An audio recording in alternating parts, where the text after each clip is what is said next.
على رسوله الكريم أما بعد فأعوذ بالله من الشيطان الرجيم بسم الله الرحمن الرحيم واصبر نفسك مع الذين يدعون ربهم بالغداة والعشي يريدون وجهه ولا تعد عيناك عنهم تريد زينة الحياة الدنيا ولا تطع من أغفلنا قلبه عن ذكرنا واتبع هواه وكان أمره فرطا صدق الله مولانا العظيم رب اشرح لي صدري ويسر لي أمري واحلل عقدة من لساني يفقه قولي اللهم صل على محمد وعلى آل محمد كما صليت على إبراهيم وعلى آل إبراهيم إنك حميد مجيد اللهم بارك على محمد وعلى آل محمد كما باركت على إبراهيم وعلى آل إبراهيم إنك حميد مجيد۔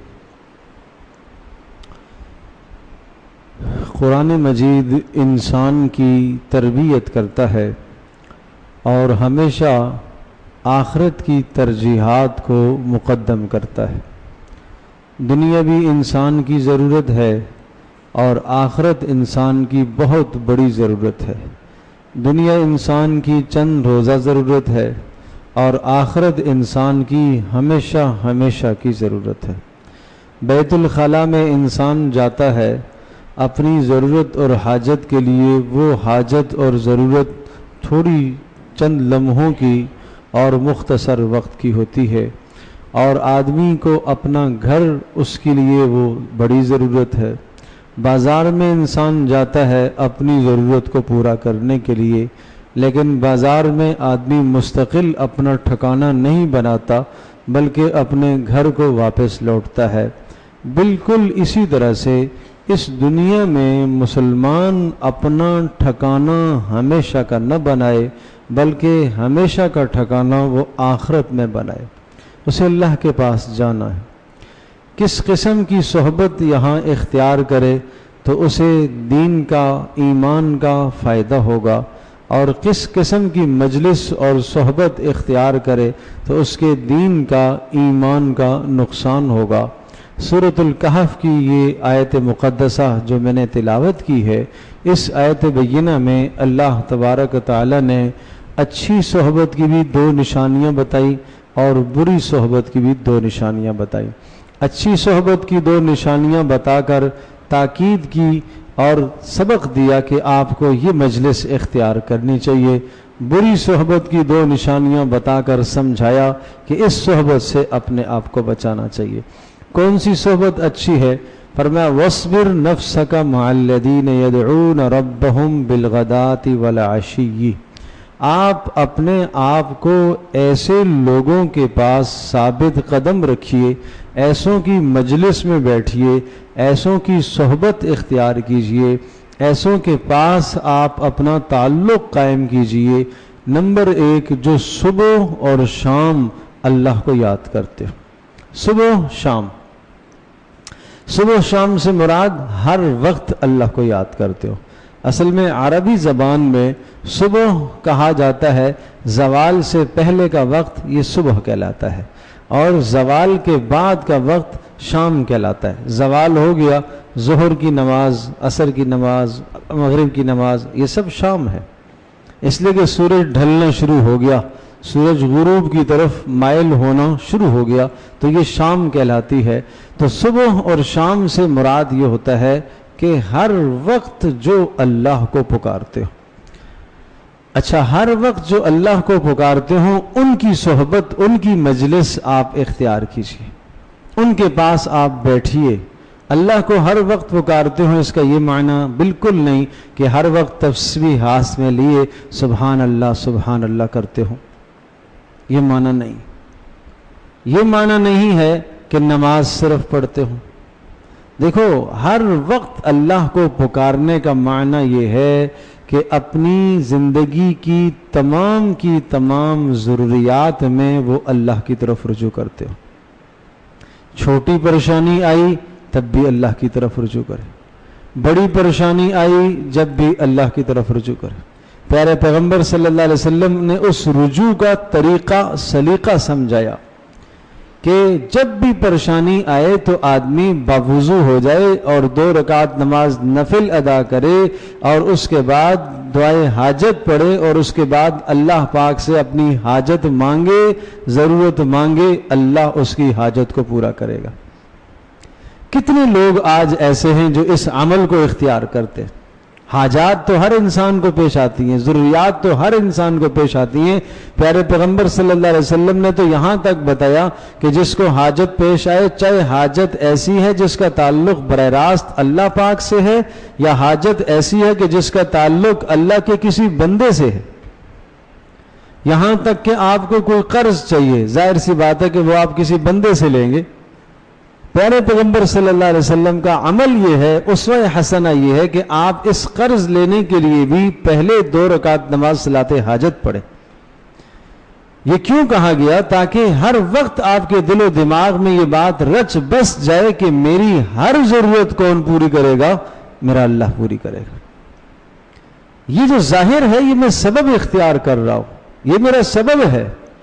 جیسے کھانا کھانا روٹی ایک سبب ہے اور پانی پیاس بجھانے کا ایک سبب ہے، حقیقت میں پیاس اللہ کا حکم بجھاتا ہے، اللہ کے حکم سے بجھتی، بھوک مٹتی ہے اللہ کے حکم سے، لیکن یہ ظاہری سبب ہے، ہم نے سبب اس لیے اختیار کر لو۔ تو مطلب یہ ہوا کہ یدعون ربہم بالغداۃ والعشی، جو صبح و شام ہمہ وقت ہر وقت اللہ کو پکارتے ہوں، ہر مشکل میں اللہ کو پکارتے ہوں، خوشی آئی تب بھی اللہ کی طرف رجوع کرتے ہیں، غمی آئی تب بھی اللہ کی طرف رجوع کرتے ہیں، پریشانی آئے جب بھی اللہ کی طرف رجوع کرتے ہوں، بیماری گھر میں آئی جب بھی اللہ کی طرف رجوع کرتے ہوں، کوئی بھی ان کا حال زندگی کا ایسا نہ ہو جس حال میں وہ اپنے رب اور پروردگار کی طرف رجوع نہ کریں، بلکہ ہر حال میں اللہ کی طرف رجوع کریں۔ یہ پہلی نشانی ہے ان کی۔ دوسری نشانی، یریدون وجہہ، اپنے ہر عمل سے اللہ کی رضا چاہتے ہو۔ ایسوں کی صحبت اختیار کریں، ایسوں کی مجلس میں بیٹھیں کہ اپنے ہر عمل سے اللہ کی رضا تلاش کرتے ہو۔ اللہ کی رضا کیسے؟ دوپہر کا وقت ہے، کھانا کھانا ہے، کیا کھانا کھانے سے بھی میں اللہ کو راضی کر سکتا ہوں؟ ہاں، کھانا کھانے سے بھی اللہ کو راضی کر سکتے ہیں۔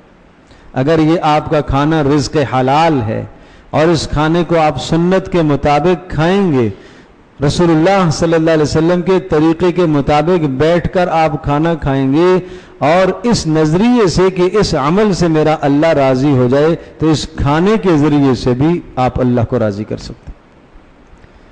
بستر پر لیٹتا ہے، کیا لیٹنا بھی یہ عمل ہے کہ اس سے میں اللہ کو راضی کر سکتا ہوں اس کے ذریعے سے؟ ہاں، اس لیٹنے کے ذریعے سے بھی اللہ کو راضی کیا جا سکتا ہے۔ پانی پینا ہے، کیا اس پانی پینے سے بھی میں اللہ کو راضی کر سکتا ہوں؟ بالکل۔ بیت الخلاء اپنی حاجت کے لیے جا رہا ہے، کیا اس عمل سے بھی میں اللہ کی رضا حاصل کر سکتا ہوں؟ ہاں بالکل۔ وہ عمل بھی اگر سنت کے مطابق جاتا ہے، آتا ہے اور دعاؤں کا اہتمام کرتا ہے اور نیت یہ ہو کہ پیارے پیغمبر صلی اللہ علیہ وسلم کی سنت کی اتباع ہے، تو اس عمل کے ذریعے سے بھی اللہ کا قرب حاصل ہوگا۔ مومن کی زندگی کا کون سا ایسا عمل ہے کہ جس عمل کے ذریعے سے اسے اللہ کا قرب حاصل نہیں ہوتا اگر وہ تھوڑی سی محنت کر لے؟ فرمایا یریدون وجہہ، ہر وقت اللہ کی رضا چاہتے ہوں۔ تو 2 نشانیاں بتائیں، ایسے لوگوں کی صحبت اختیار کرو۔ نمبر 1، جو ہر وقت اللہ کو یاد کرتے ہوں، اور نمبر 2، اللہ کو یاد کرنے کے ساتھ ساتھ اللہ کی رضا چاہتے ہوں۔ دوسری شرط ہے، اللہ کو یاد کرتے ہوں، یہ تو بہت سارے مل جائیں گے، لیکن جب بات آئی اللہ کی رضا چاہتے ہوں تو کافی مجمع چھانٹی ہو جاتا ہے اس میں، اس لیے کہ اعمال میں دکھلاوا آ جاتا ہے، ریاکاری آ جاتی ہے، نفس کی امیزش بیچ میں آ جاتی ہے۔ صرف اللہ کی رضا کے لیے عمل ہو جائے، عمل خالص ہو جائے، یہ بہت بڑی بات ہے۔ میرے عزیز دوستو اور بزرگوں، میں آپ سب قابل احترام ہیں، بزرگ ہیں، دوست و احباب ہیں۔ نماز پڑھی آپ نے، اپنی نمازوں کو پرکھو۔ 2 نشانیاں بتاتا ہوں۔ اللہ پاک اس عمل کو قبول کرے گا جو حسن عمل، خوبصورت عمل ہوگا۔ لِيَبْلُوَكُمْ أَيُّكُمْ أَحْسَنُ عَمَلًا، اللہ نے تمہیں اس دنیا میں بھیجا ہے اور اللہ دیکھنا چاہتا ہے کہ تم میں سے کون آدمی خوبصورت عمل کر کے لائے گا. خوبصورت عمل. کیا ہم نے جو ابھی نماز پڑھی ہے کیا یہ خوبصورت بنی کہ نہیں بنی؟ کیا تلاوت جو کی ہے یہ خوبصورت بنی کہ نہیں بنی؟ کیا یہ ایسی نماز ہے جو اللہ قبول کرتا ہے؟ کیا یہ ایسی تلاوت ہے جو اللہ قبول کرتا ہے؟ کیا یہ جو میں نے صدقہ کیا ہے یہ صدقہ ایسا ہے جو اللہ قبول کرتا ہے؟ دو چیزیں اپنے عمل میں تلاش کرو. اگر یہ دو چیزیں موجود ہیں تو خوش ہو جاؤ, اللہ اس عمل کو قبول کرے گا. اور اگر یہ دو چیزیں نہیں ہیں تو فکر کی ضرورت ہے. نمبر 1, عمل صرف اللہ کی رضا کے لیے ہے. نماز میں آیا ہوں, اے اللہ کیوں آیا ہوں؟ صرف تیری رضا کے لیے, صرف تجھے راضی کرنے کے لیے آیا, صرف اللہ کی رضا کے لیے آیا. شروع سے آخر تک بار بار یہ باور کرائے اپنے آپ کو کہ اس نماز کے ذریعے سے میں اللہ کو راضی کروں گا. نمبر 2, رسول اللہ صلی اللہ علیہ وسلم کا طریقہ. چلو میں آپ کی نیتوں میں شک نہیں کرتا, یقیناً سب اللہ کی رضا کے لیے مسجد میں آئے, رواج سے نہیں آئے, کسی کے ڈر سے نہیں آئے, اللہ کو راضی کرنے کے لیے آئے. لیکن جو دوسری بات ہے رسول اللہ صلی اللہ علیہ وسلم کا طریقہ, اس میں کہاں کمی کی ہے؟ مجھے آپ یہ بتائیے, مسجد میں داخل ہونے کے بعد طریقہ کیا ہے؟ آپ صف اول کو پہلے پر کریں, یہ رسول اللہ کی ہدایت ہے اور طریقہ ہے. کیا ایک آدمی کنارے میں اگر کھڑے ہو کے پڑھ رہا ہے اور آگے جگہ موجود ہے تو کیا اس نے سنت پر عمل کیا؟ تو نہیں کیا اس نے. کیا طریقہ کار ہے تکبیر تحریمہ کہنے کا؟ کیا طریقہ ہے کس طرح سے تکبیر تحریمہ کہی جائے؟ ہتھیلیوں کا رخ سیدھا قبلے کی جانب ہونا چاہیے تھا, کیسے کیا اس نے؟ کیا اس کا اہتمام ہوا ہے؟ کیا وضو جو ہم نے کیا ہے وضو کے اندر مسواک سنت ہے, اس کا عمل ہوا؟ طریقہ تو رہ گیا. کیا وضو سے پہلے بسم اللہ پڑھنی تھی, وہ بسم اللہ تو رہ گئی. کیا وضو کے اندر پانی میں اسراف سے منع کیا گیا ہے؟ ایک مخصوص مقدار پانی کی جو لوٹا ہم عام طور پر استعمال کرتے ہیں, اتنا پانی آپ وضو میں صرف کریں. کیا اس سے زیادہ اگر ہو گیا تو خلاف سنت ہوا, پھر تو وہ وضو سنت کے خلاف ہو گیا, ثواب تو نہیں ملے گا. جب خلاف سنت وضو ہوا تو اس سے پڑھی جانے والی نماز آپ کیا کہیں گے؟ اللہ کے یہاں شرف قبولیت اسے کیسے حاصل ہوگا؟ کیسے حاصل ہوگا؟ تو میرے عزیز دوستو بزرگو, وقت نکالتے ہو, آپ اپنا وقت صرف کرتے ہو, گھر سے نکل کے آئے مسجد میں, تو ان آداب کو بجا لاؤ جو رسول اللہ نے بتائے ہیں. اگر عمل کو چاہتے ہو کہ اللہ کے یہاں قبول ہو تو اخلاص بھی ہو, اتباع سنت بھی ہو, رسول اللہ صلی اللہ علیہ وسلم کا طریقہ بھی ہو. تو اس عمل کو اللہ پاک قبول کرتا ہے. تو میں عرض کر رہا تھا, فرمایا کہ 2 نشانیاں ایسے لوگوں کی بتائیں کہ جن کی صحبت, جن کی مجلس سے آپ کو فائدہ ہوگا. نمبر 1, صبح شام اللہ کو یاد کرتے ہو, ہر وقت اللہ کو یاد کرتے, ان کے دل میں دماغ میں اللہ رچا بسا ہوا ہو, اللہ کی محبت سے ان کی زبانیں, ان کے دل لبریز ہوں, اور وہ اپنے ہر عمل سے اپنے رب کی رضا تلاش کرتے ہوں. وَلَا تَعْدُ عَيْنَاكَ عَنْهُمْ تُرِيدُ زِينَةَ الْحَيَاةِ الدُّنْيَا. فرمایا جب ایسے لوگوں کی صحبت, ایسے لوگوں کی مجلس, ایسے لوگوں کے پاس بیٹھنا نصیب ہو جائے تو اب دنیا کی زیب و زینت تلاش کرنے کے لیے ایسوں کی صحبت مت چھوڑو ورنہ نقصان ہوگا. پھر یہ صحبت مت چھوڑو. ایک ہے ایسی کسی مجلس میں آپ بیٹھے ہیں, مثال کے طور پر درس کی مجلس ہے, حدیث کا بیان چل رہا ہے, تعلیم چل رہی ہے, دین کی بات ہو رہی ہے, یہ قرآن و سنت کی مجلس ہے. اب اس مجلس کو سننے کے بعد یا اس سننے کے دوران کوئی حاجت پیش آتی ہے, اور وہ حاجت ایسی ہے جو آپ کی ضروریات زندگی سے متعلق. ٹھیک ہے, کاروباری معاملہ ہے آپ کا, جلدی آپ کو اپنے کام میں جانا ہے, کوئی حرج نہیں. لیکن ایک آدمی اس وقت کاروبار میں کا معاملہ بھی نہیں ہے, فارغ ہے, یا ضرورت کا کاروبار اسے حاصل ہو گیا ہے، محض لذت حاصل کرنے کے لیے بازار میں یا دوستوں کی محفل میں جا کے بیٹھے اور اس قرآن و سنت کی مجلس کو چھوڑ کر وہاں جا رہا ہے تو یہ اپنا نقصان کر رہا ہے، یہ سخت نقصان کر رہا ہے۔ یہ ہے ترید زینت الحیات دنیا، دنیا کی زیب و زینت اور دنیا کی لذتوں کو تلاش کرنے کے لیے ایسی صحبت کو ترک کرنا۔ تو ایسی مجالس میں بیٹھنے کا حکم ہے اور منع کیا گیا کس مجلس سے؟ وَلَا تُطِعْ مَنْ أَغْفَلْنَا قَلْبَهُ عَنْ ذِكْرِنَا، فرمایا جس شخص کے دل کو ہم نے اپنی یاد سے غافل کر دیا، ایسے کی بات مت مانیے، ایسے کی مجلس میں مت بیٹھیے۔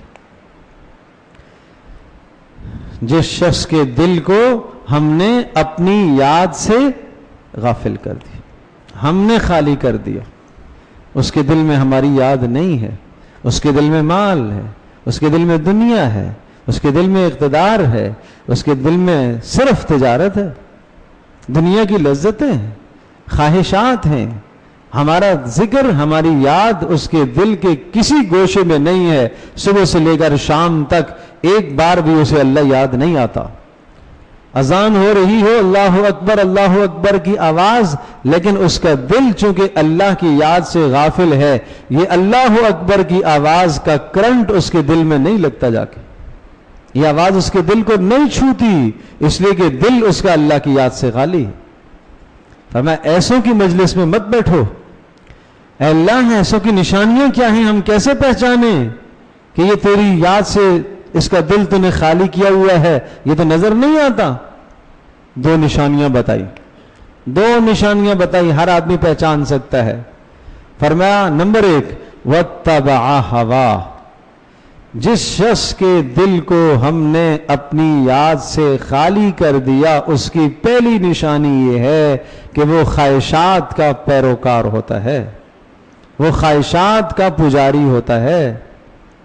اذان ہونے کے بعد اس کا جی چاہتا ہے کہ میں اسی مجلس میں لگا رہوں، مسجد میں نہ جاؤں، اس کا دل چاہتا ہے، اور اس دل کی چاہت کو اس نے پورا کیا، اس خواہش کو اس نے پورا کیا۔ دوستوں کی جمی ہوئی محفل ہے، نماز کا وقت آیا، اس محفل کو چھوڑنے کو جی نہیں چاہا اور اسی محفل میں لگا رہا، اس نے خواہش کی پیروی کی ہے، یہ خواہش کا پیروکار ہے، اندر سے اٹھنے والی ہر چاہت کا پیروکار۔ غصہ آئے جو زبان پر آ گیا بولتا چلا گیا، حکم ہے روک دو زبان کو، اللہ کا حکم ہے روک دو، نہیں روک رہا، اندر سے اٹھنے والی خواہش کا پیروکار ہے۔ باپ سامنے ہے، باپ نے کوئی بات کہہ دی، غصہ کر دیا، ڈانٹ دیا، اللہ کا حکم ہے چپ ہو جاؤ، نہ جواب دو، ترکی بترکی مت جواب دو، خاموش ہو جاؤ۔ اندر سے شیطان اٹھتا ہے، بولتا ہے نہیں جواب دے، غلط کیا باپ نے ڈانٹا تو، جھڑک تو بھی جوان ہے، بلا وجہ ہر وقت ڈانٹ پڑتی رہتی ہے، ہر وقت ہی سنتے رہتے ہو۔ اب یہ اندر سے جو اٹھنے والا جذبہ ہے اس کی پیروی اگر کر رہا ہے تو کیا کہا جائے گا؟ کس کی پیروی کی؟ خواہش کی پیروی اس نے کی، نفس کا پجاری ہوا، یہ اللہ کا حکم چھوڑ دیا۔ اللہ کا حکم ہے وَلَا تَنْهَرْهُمَا، جھڑکنا نہیں ہے ماں باپ کو، وَلَا تَقُلْ لَهُمَا اف نہیں کہنا، وَقُلْ لَهُمَا قَوْلًا كَرِيمًا، عزت سے ادب سے بات کرنی ہے۔ بے ادبی پر اتر آتا ہے ماں کے سامنے، باپ کے سامنے، یہ کس کا پیروکار ہے؟ یہ خواہشات کا۔ اس نے اللہ کو اپنا رب نہیں بنایا ہوا، معبود نہیں بنایا ہوا، اس نے اپنی خواہش کو معبود بنایا ہوا ہے، اندر سے اٹھنے والی چاہت کو پورا کر رہا ہے۔ بس کسی اور سے لڑائی ہو گئی ہے، گالی آئی زبان پر، حکم ہے رک جاؤ، اپنی زبان کو روک دو، اندر سے اٹھنے والی چاہت ہے بولنا چاہیے، تو کیوں ڈرتا ہے؟ سناؤ چار، اس کو چار سنا دی، ماں بہن کی اس کو سنا دی، اس کا مطلب کیا ہوا کہ اس نے کس کی پیروی کی؟ خواہشات کی۔ یہ ہے خواہشات کا پیروکار، ہر اندر سے اٹھنے والی چاہت کو پورا کرے، اس میں حلال حرام جائز ناجائز غلط صحیح نہ دیکھے، اٹھنے والی چاہت کو پورا کرے۔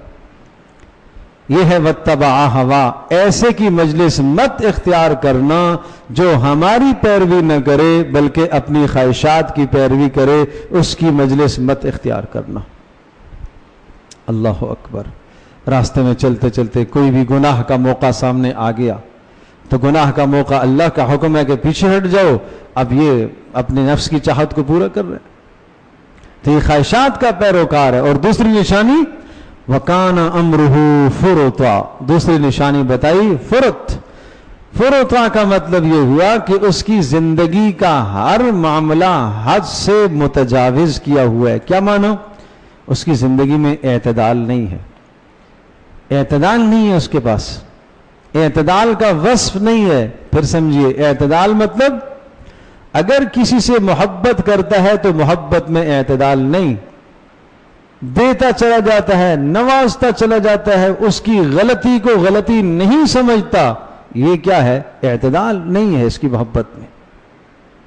چاہے وہ محبت اولاد سے ہے، ماں باپ سے ہے، بیوی بچے سے ہے، دوست و احباب سے ہے، کسی سے ہے، اتنی محبت کہ اس کی غلط بات کو بھی غلط کہنے کو تیار نہیں ہے، یہ کیا ہے؟ اس کا معاملہ حد سے تجاوز کیا ہوا ہے، یہ ہے فرط۔ وَكَانَ أَمْرُهُ فُرُطًا، اس کا معاملہ حد سے بڑا ہوا ہے۔ اور جب نفرت ہو گئی کسی سے، بات تو ٹھیک کہہ رہا ہے لیکن نفرت ہے اس سے، اس کی بات نہیں مانتا۔ باپ ٹھیک نصیحت کر رہا ہے، ماں ٹھیک نصیحت کر رہی ہے، بڑا بھائی نصیحت ٹھیک کر رہا ہے، چچا تایا ماموں بہتر بات کہہ رہے ہیں، اچھی کہہ رہے ہیں، لیکن چونکہ نفرت ہے ان سے اس لیے نہیں مان رہا۔ تو یہ متجاوز، حد سے تجاوز کرنے والا، یہ معتدل مزاج نہیں ہے، اس کے مزاج میں اعتدال نہیں ہے۔ غصہ آئے آپے سے باہر ہو جائے، محبت آئے تو حد سے تجاوز کر جائے، یہ معتدل آدمی نہیں ہے۔ اس شخص کی اتباع نہ کیا کرو، اس کی پیروی مت کیا کرو، اس کی مجلس میں مت بیٹھا کرو، ایسے کی صحبت مت اختیار کرو ورنہ تمہیں نقصان ہوگا۔ تو دو نشانیاں بتائیں جن کی صحبت اختیار کرنی ہے، اور دو نشانیاں بتائیں جن سے روکا گیا ہے۔ تو ہم اپنے گرد و نواح میں دیکھیں کہ ہمارا اٹھنا بیٹھنا کس قسم کے لوگوں کے ساتھ ہے، کیسی مجالس میں ہم بیٹھتے ہیں، کس قسم کی صحبت ہم اختیار کرتے ہیں۔ آج ہمارے ایمان کا نقصان، ہمارے اعمال کا نقصان اس لیے ہے کہ آج ہماری صحبتیں غلط ہیں، اٹھنا بیٹھنا ہمارا غلط ہے۔ یا اللہ کیسے حاصل ہوگا نیک لوگوں کی صحبت، اچھے لوگوں کی صحبت، جن کی دو نشانیاں بتائیں کہ صبح و شام وہ اللہ کو یاد کرتے ہوں اور ان کے ہر عمل میں اللہ کی رضا مقصود ہو۔ کیسے پتہ چلے گا؟ کیسے پتہ چلے گا؟ مجھے یہ بتاؤ اور مجھے یہ کہنے دیجئے کہ قرآن مجید قیامت تک ہے، قرآن قیامت تک، تو پھر ایسے لوگ بھی قیامت تک رہیں گے۔ ایسا ہو نہیں سکتا کہ اللہ نے ایک حکم دیا تم یوں کرو اور وہ حکم ممکن نہ ہو ہمارے لیے آگے، ایسا نہیں ہو سکتا۔ طے شدہ بات ہے کہ اللہ کا کلام جب قیامت تک ہے تو قیامت تک ایسے اشخاص رہیں گے۔ آپ توجہ سے، یکسوئی کے ساتھ، للہیت کے ساتھ، سچی طلب کے ساتھ اللہ سے مانگیں، 2 رکعت نماز نفل پڑھ کے مانگیں، اے اللہ مجھے ایسے لوگوں کی صحبت عطا فرما جن کی صحبت سے میں تیرے قریب بن جاؤں، جو تیرے محبوب ہوں۔ مجھے یہ بتاؤ، یہ میں اپنی طرف سے کہہ رہا ہوں، پیارے پیغمبر صلی اللہ علیہ وسلم نے دعا کی، اللہم انی اسألک حبک، اے اللہ میں تجھ سے تیری محبت مانگتا ہوں، وحب من یحبک، اے اللہ اس شخص کی محبت مانگتا ہوں جو تیرا محبوب ہو، اس کی مجھے محبت عطا فرما تاکہ میں اس کی مجلس اختیار کروں۔ وحب عمل یقربنا الی حبک، اے اللہ ایسے عمل کی محبت میرے دل میں پیدا فرما جو عمل مجھے تیرے قریب کر دے۔ اور اللہ پاک کا قانون ہے، ضابطہ ہے، کوئی آدمی، مجھے آپ یہ بتاؤ، اب آپ کہیں گے آج کل ایسے لوگ کہاں ملیں گے بھائی، تو نہیں ملتے، پھر کیا کریں؟ چھوڑ دیں گے؟ نہیں۔ ایک آدمی بیمار ہے، اچھا ڈاکٹر نہیں ملتا، چھوڑ دیں گے علاج، تلاش کریں گے، ادھر جائیں گے ادھر جائیں گے، کسی نہ کسی درجے میں تو خالص مل جاتی ہے چیز، بازار میں کھوٹ ہی کھوٹ ہے، سارا بازار کھوٹ سے بھرا ہوا ہے، پھر بھی ہم اپنے لیے خالص چیز نکال کے لے آتے ہیں، صاف ستھری لے آتے ہیں۔ جب چیزوں میں خالص چیزیں مل جاتی ہیں اور ان چیزوں کی حفاظت کی ذمہ داری اللہ نے نہیں لی ہوئی ہے اور دین کی حفاظت کی ذمہ داری تو اللہ نے لی ہے، پھر ہم خالص دین حاصل کرنا چاہیں اور نہ ملے، کیسے ہو سکتا ہے بھائی؟ کیسے ہو سکتا ہے؟ سچی طلب تو رکھو۔ اب اللہ پاک کا فرمان سنیے، والذین جاہدوا فینا لنہدینہم سبلنا، فرمایا جو ہمارے پاس آنے کی کوشش کرے گا، جو ہمیں تلاش کرے گا، جو ہماری محبت چاہے گا، جو ہم سے ملنے کی کوشش کرے گا، ہماری محبت ہمارا قرب حاصل کرنے کی کوشش کرے گا، ہم اس کے لیے راستے کھولیں گے، ایک نہیں، لنہدینہم سبلنا، ہم کئی راستے کھولیں گے۔ اور اس لفظ کا ترجمہ اگر میں قسم کے ساتھ کروں تو بیجا بات نہیں ہوگی، لنہدینہم سبلنا، جو ہمارے پاس آنے کی محنت اور کوشش کرے گا، قسم ہے ہم اس کے لیے راستے ہموار کریں گے۔ اللہ کہہ رہا ہے ہم اس کے لیے راستے کھولیں گے۔ تو پھر کیسے ممکن ہے کہ راستہ ہمیں نہ ملے؟ ہم سچی طلب تو رکھیں۔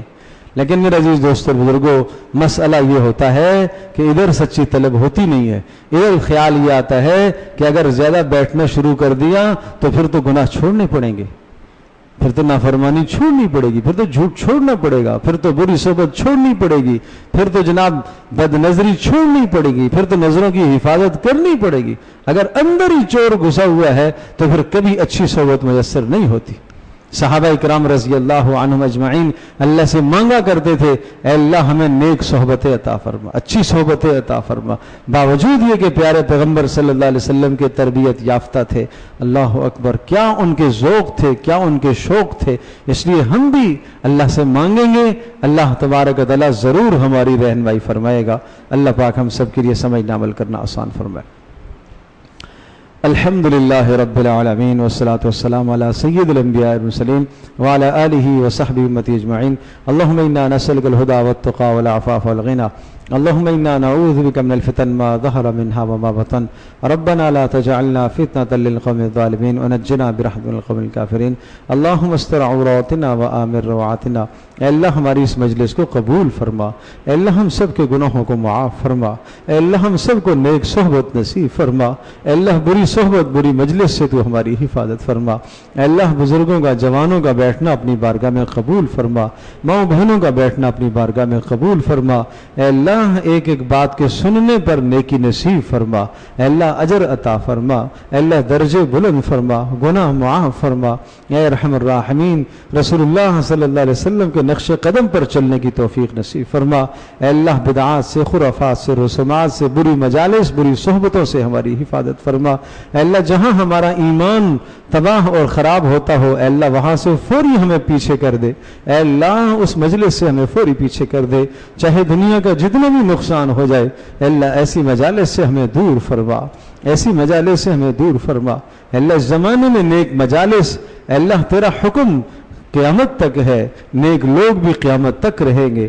اے اللہ نیک لوگوں کی صحبتیں ہمیں عطا فرما، نیک مجالس ہمیں نصیب فرما، اے اللہ ہمارے اس مسجد سے ہونے والے کاموں کو اپنی بارگاہ میں قبول فرما، اے اللہ پورے عالم کے اندر ہدایت کا ذریعہ بنا، اے اللہ اس محلے کے اندر رحمتوں اور برکتوں کو نازل فرما، اے اللہ مردوں کا جوانوں کا عورتوں کا اے اللہ دین سیکھنے کا شوق نصیب فرما، سب کو دین سیکھنے کا شوق نصیب فرما، اے اللہ جو شوق سے آ کر بات سنتے ہیں سب کا آنا قبول فرما، سب کے گھروں میں رحمتوں کو نازل فرما، برکتوں کو نازل فرما، آفات و بلیات اور مصائب اور پریشانیوں سے اللہ سب کی حفاظت فرما، اللہ ہم سب کا خاتمہ ایمان پر فرما، بری موت سے برے خاتمے سے ہماری حفاظت فرما، اللہ ہماری دعاؤں کو قبول فرما، وصلی اللہ تعالی علی خیر